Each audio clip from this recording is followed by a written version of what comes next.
Como é padrão em guerras, a verdade é a primeira vítima. Narrativas são apenas usadas para justificar ações.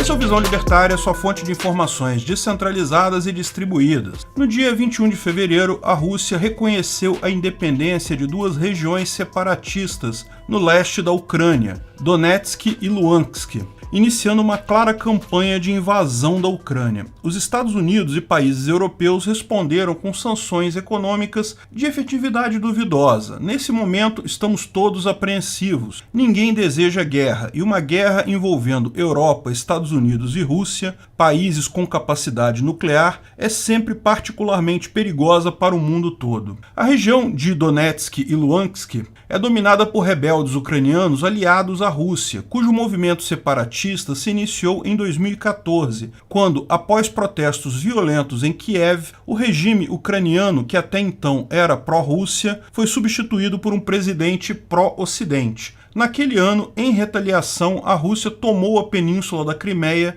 sob a alegação que aquela área sempre pertenceu à Rússia e que havia sido apenas cedida para a Ucrânia durante a União Soviética. No mesmo ano, os rebeldes decretaram a independência de Donetsk e Lugansk como duas repúblicas independentes, mas esses novos países não foram reconhecidos por ninguém, de fato, nem mesmo pela Rússia. No final das contas, todos sabiam que a Rússia estava armando e apoiando os rebeldes esse tempo todo. O fato da Rússia agora reconhecer a independência dessa região oficialmente apenas coloca as cartas na mesa. Imediatamente, o parlamento russo autorizou o envio do que foi chamado de Forças de Paz das Forças Armadas Russas para ajudar esses grupos separatistas, agora reconhecidos como países independentes pela Rússia. Fica claro para todos que a Rússia, sim, invadiu a Ucrânia. A grande questão que permeia essa história toda é qual o objetivo de Putin. Algumas pessoas alegam que isso teria sido uma retaliação da Rússia devido à política de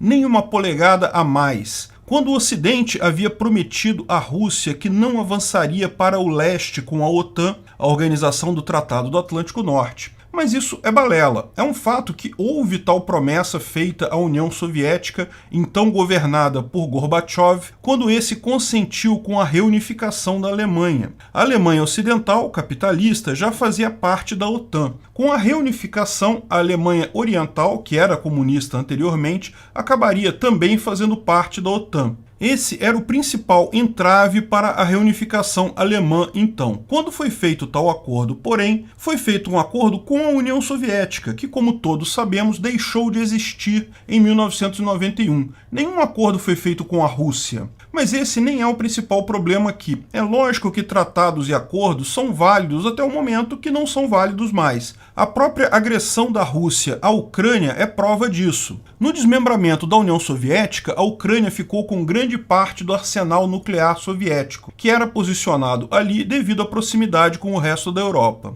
Em 1994, houve o Acordo de Budapeste, em que a Ucrânia aceitou se desnuclearizar, devolvendo todos os seus mísseis nucleares para a Rússia, em troca da promessa que a Rússia nunca invadiria a Ucrânia. Mais recentemente, em 2014, foi assinado também o Acordo de Minsk, que também previa que a Rússia não iria interferir nas repúblicas separatistas ucranianas. Esses, ao contrário do nenhuma polegada, foram assinados com a Rússia mesmo, e o último deles assinados pelo próprio Putin. A questão principal aqui é que, mesmo que fosse verdadeira a tese desses tratados todos, de que o Putin está preocupado com a expansão da OTAN para o leste, isso simplesmente não encontra base na realidade. A situação da Ucrânia já é a mesma desde 2014. Outros países até fazem fronteira com a Rússia e já são parte da OTAN, como a Estônia e a Letônia. Nada mudou de 2014 para cá, e embora a Ucrânia continue querendo entrar para a OTAN,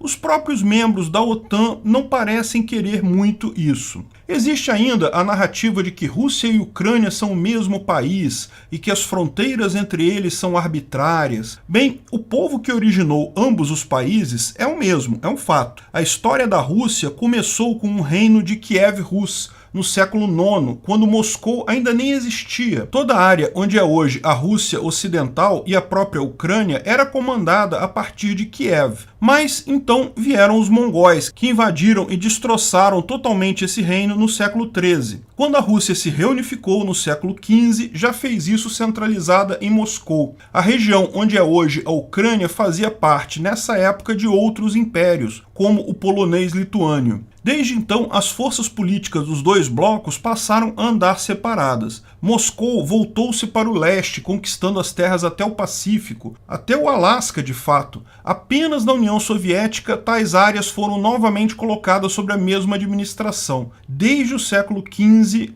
Ucrânia é diferente de Rússia. Mas dizer que a Rússia tem direito à Ucrânia porque o povo é o mesmo e que as fronteiras são aleatórias, criadas em algum ponto da história, é uma coisa idiota. O mesmo pode ser dito de praticamente todos os povos da Europa. Ou você acha que tem grandes diferenças entre Ucrânia, Polônia, Lituânia, Áustria, Alemanha? É tudo o mesmo povo, originando todos os países. E é um fato que todas as fronteiras são besteiras aleatórias inventadas em algum tempo. A questão toda é que, numa guerra, tudo vira propaganda, vira mentira destinada a promover algum ponto de vista. Ignorem informações vindas de qualquer lado. Em uma guerra, elas são inevitavelmente mentiras ou narrativas criadas por um dos lados para favorecer o seu ponto de vista. O fato é que as regiões de Donetsk e Luhansk são relativamente pouco importantes, tanto estrategicamente quanto economicamente. Por que Putin se daria o trabalho de invadir essas regiões, gerando desgaste enorme para o seu país, sem nenhum benefício ao final das contas? Ele quer apenas demonstrar força? É apenas um passo inicial para invadir a Ucrânia? Ele quer mesmo entrar em guerra com o Ocidente? Não se deve esquecer também que a forma como o Ocidente, particularmente os Estados Unidos de Biden, vem se comportando é como se realmente quisessem uma guerra com a Rússia mesmo. Não se pode descartar esse fator. Tanto Biden quanto Putin estão às voltas com quedas de popularidade. Ambos têm interesse em arrumar confusão internacional para poderem sufocar movimentos internos contrários a seus governos. Um protesto contra Biden em tempo de paz, bem, eles podem até pintar como uma insurreição ou coisa de gênero, mas é algo que não cola muito. Agora, se os Estados Unidos estiverem em guerra com a Rússia, uma guerra nuclear que pode acabar com a vida na Terra, destruir a liberdade no mundo todo, quem criticar Biden pode ser pintado como traidor da nação e calado imediatamente. O mesmo é verdade do lado do Putin. A Rússia é uma ditadura, ninguém tem dúvida, ninguém questiona o Putin abertamente. Mas mesmo ditaduras têm rachas internos. Tem muita gente na própria estrutura do governo russo que acha que Putin já governou tempo demais, já fez besteira demais, já está na hora de ser trocado. Embora não existam eleições limpas por lá, o fato de Putin estar absolutamente impopular, particularmente depois das revelações de Alexei Navalny, dá força a partes do governo que são contrárias a Putin para tentarem tirar ele. Da mesma forma, agora que entrou numa guerra, Putin pode tratar essas pessoas que questionam a liderança dele como traidores da pátria. Você não está agindo contra Putin, você está agindo contra os interesses da Rússia. No momento que estamos numa guerra internacional, você é um traidor. Lógico, só ficaremos sabendo as intenções reais dele mais adiante, provavelmente décadas à frente, quando historiadores puderem se debruçar sobre isso e compilar todas as informações. Mas de todas as possibilidades, essa fraqueza interna é a mais simples de explicar a situação. Desde a década de 1950, quando o mundo começou a se tornar globalizado, com comércios e trocas entre todos os países do mundo, fazer guerra de invasão não ajuda ninguém. Qualquer ganho territorial que a Rússia tenha,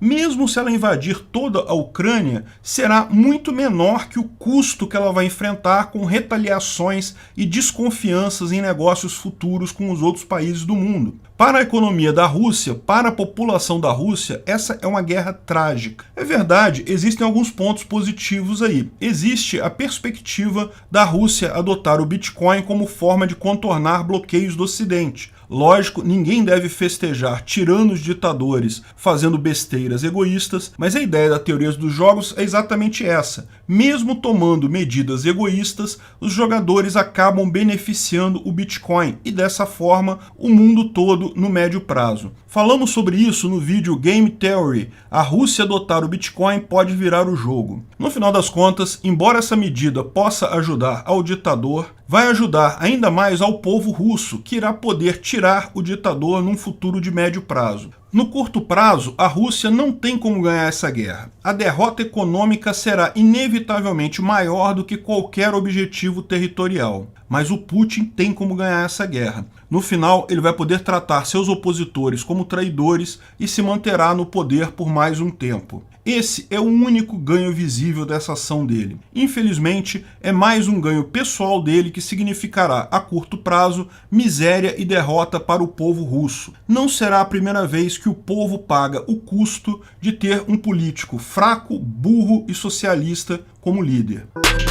Obrigado pela audiência. Esse vídeo foi um oferecimento de armataweb.com, cloud e serviços de data center. 100% de compromisso com a satisfação e privacidade dos clientes. Aceitamos Bitcoin. Veja o link na descrição do vídeo. Se você gostou desse vídeo, clique no like e compartilhe ele em suas redes sociais. Se inscreva no canal para nos ajudar, clicando no botão vermelho abaixo. Se quiser ser avisado de novos vídeos, clique no sininho ao lado. Se você quiser comprar camisas e outros itens do Visão Libertária, veja nossos itens no site Pimenta no Café, pimentanocafé.com.br/Visão Libertária, tudo junto sem acento, ou clique no link da descrição. Até a próxima!